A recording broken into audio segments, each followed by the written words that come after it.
Cheesy the Podcast, presented by Just Cheesy Productions.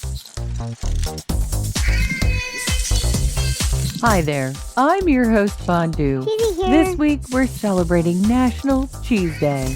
We're going to talk about contests and records from the last year. Whoa. We learn about cheesesteak, Parmigiana Reggiano, Yum. the thinnest sandwich, the largest guacamole, and a giant tiramisu. Holy cow. And we're going to tell a very cheesy joke. I love Stay jokes. tuned for episode No Contest on Just Cheesy the Podcast. On May 25th, 2026, on the Spring Bank holiday, a Monday in England, somewhere on a 200-yard hill near Brockworth in Gloucestershire, Okay. a wheel of double Gloucester cheese is being rolled off a cliff edge with a 1-second head start and a group of people Oh, boy. throwing themselves after it. Oh, no. We've talked about this contest before. Yep. According to Wikipedia, the Cooper's Hill cheese rolling and wake has been documented since at least 1826. Holy cow. And some even think it's considerably older. Whoa. Let me go ahead and set the stage. Yeah. This hill has a gradient of around 50%. 50%. That's nearly a 1 in 2 slope. Holy cow. The cheese weighs about 7 to 9 pounds. Whoa. And it can reach speeds enough to injure a spectator. Oh, no. I mean, I know it sounds scary to have a cheese hurling after you, but throwing Yeah. your own body off the cliff can probably get you hurt a little bit worse. Yeah. So the cheese gets a head start, and the first Yep. person over the line at the bottom of the hill wins the cheese. Yay. And according to Wikipedia, nobody ever actually catches the cheese. They don't? And the cheese always wins. Oh, yeah. Last year, according to BBC News, the event had 7 races. Okay. A 23-year-old German YouTuber won the men's race for the second year in a row. Wow. And he said he risked his life to do it and that the hill was dry and dangerous and people got injured. Duh. He told reporters that he shut his brain off and just went for it. Oh, my. Luke Priest won the second men's race Okay. wearing a Superman costume. Oh, boy. Australian Byron Smith won the third men's race. Okay. And in the women's race, according to Bleacher Report, a first-time competitor named Ava Sender Logan won her debut. Yay, Ava. This race is no joke. Nope. It is so extreme that, Yeah. according to CBC in 2023, a Canadian competitor named Delaney Irving was knocked unconscious during the race. Unconscious? Woke up in a medical tent and found out she had won when she looked down and found the cheese in her lap. Oh, my. She told reporters, and I want to stress this is a direct quote. Oh, boy. She was not entirely sure what was going on, but when she Oh. found the block of cheese on her lap, that is how she knew she had won. Oh, wow. According to the internet, there is no governing body, no official organization, What? and no one actually in charge. Really? When the town of Brockworth tried to cancel it in 2010 for safety reasons, the people of Gloucestershire simply just showed up and ran it anyway. Whoa. And you're thinking to yourself, well, it's probably more extreme today. Yeah? No. They actually unearthed a video, and there's one online. We've got a link in our show notes. We do? From the actual competition in the 1930s. That's amazing. Yes, it is. Yeah. Smart's Gloucester Cheese, the supplier of Cooper Hill's cheese rolling, is not a sponsor. Nope. But if they were, their ad would go right here.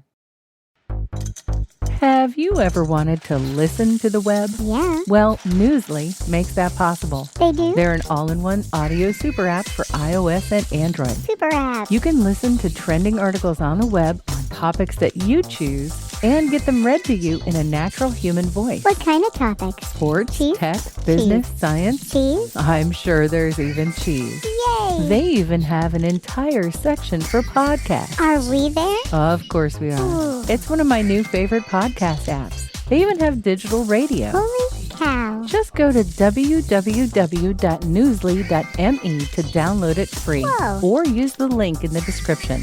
If you use the promo code CHEESY, that'll get you 1 month free premium subscription. Yay, Newsly. Now, back to the podcast.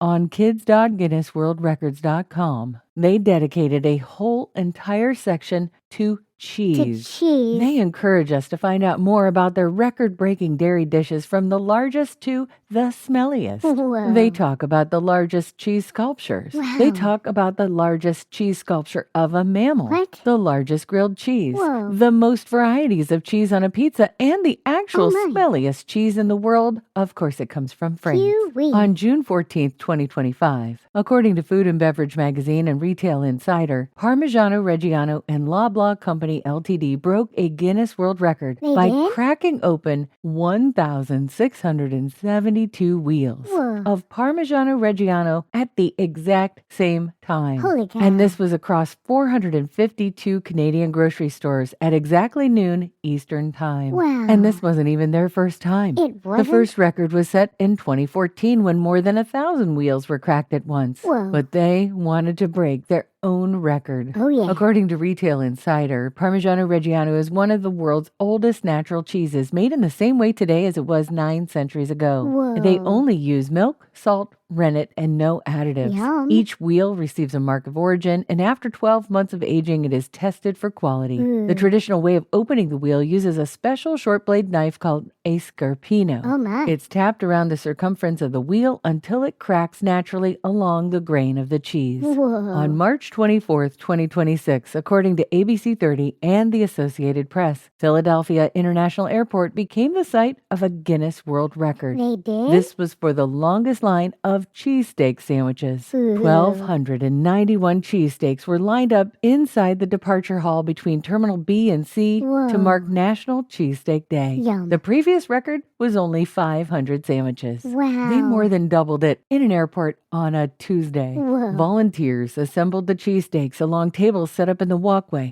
filling rolls from silver buckets as they moved past storefronts. Really? After the record was certified, the sandwiches were handed out to travelers, airport workers, and TSA agents. Oh, my. And it seems to me there were only a couple of requirements here. One, that you do not ever ask for Swiss cheese on a cheesesteak. Nope. And a Guinness rule that requires all food used in a record attempt to be either eaten or donated. Nice. In October of 2025, according to Guinness World Records, Canadian chef Wallace Wong, known as the Six-Pack Chef, set the record for the world's thinnest sandwich sliced by hand at Guinness World Records headquarters in London. The sandwich measured 5.12 millimeters thick. Whoa. And for those who can't convert to metric, that's around 1/4 of an inch. Holy cow. The sandwich had to contain at least 2 ingredients, used proportionately, and it had to be no thicker than 10 millimeters. Whoa. The chef used Japanese milk bread known for its soft texture because, and this is his actual reasoning, he's a chef and it has to taste good. He added tomatoes and cucumbers. Okay. Slicing the bread was described as the hardest part of the process, requiring multiple slow passes with a knife to achieve thin, uniform slices without holes or tears. Whoa. You know, on that same day, Chef Wong also filleted a 12-pound salmon in 1 minute and 17 seconds. Really? And broke multiple other slicing records, including zucchini and mushroom challenges. Wow. And some of these, they say, were performed blindfolded. Blindfolded? There was a record this year that was not cheese, but we're going to cover it anyway.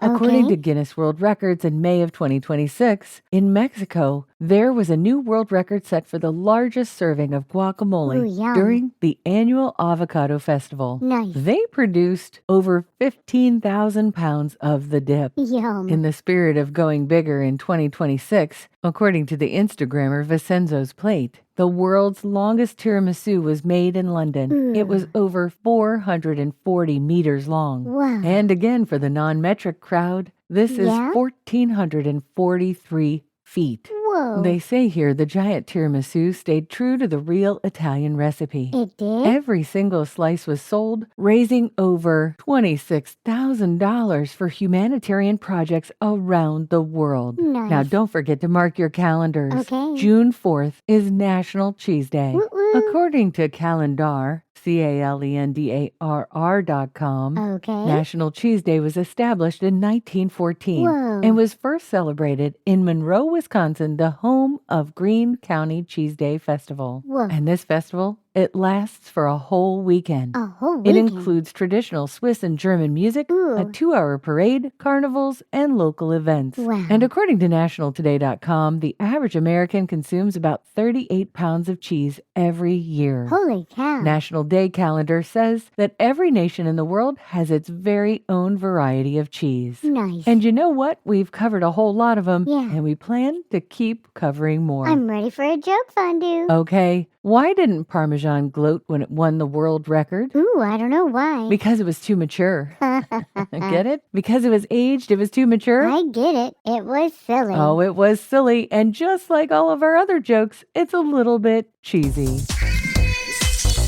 Thanks for listening to Just Cheesy the Podcast, episode No Contest. Thank you. From Cooper's Hill to a Philadelphia airport terminal, the world keeps finding new ways to celebrate what it loves, cheese. Yeah. And we keep bringing it to you at Just Cheesy the Podcast. Oh, yeah. Happy National Cheese Day. And make sure to stay cheesy, everybody.